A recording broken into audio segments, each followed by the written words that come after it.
Hey everyone, welcome back to the channel. So in this video, I'm going to talk about how to get Binance tax report step by step.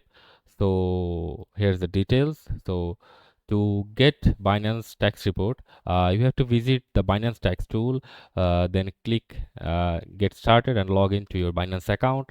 And if this is your first time logging into the tool, you will be prompted to select your tax jurisdiction and cost basis method. The information required might offer differ by country, and after that you have to click confirm to save. You may edit these settings later from profile and account settings, and after that, Binance Tax will begin importing your transactions into the tool.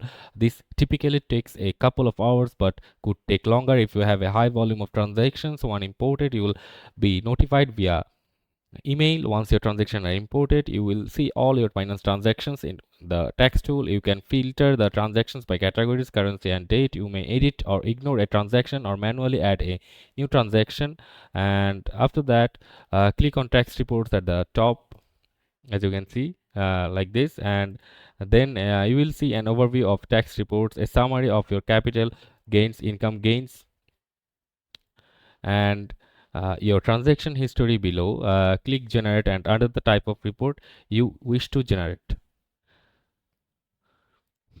and that's how you generate tax reports on Binance. So that's it for this video. See you on the next one.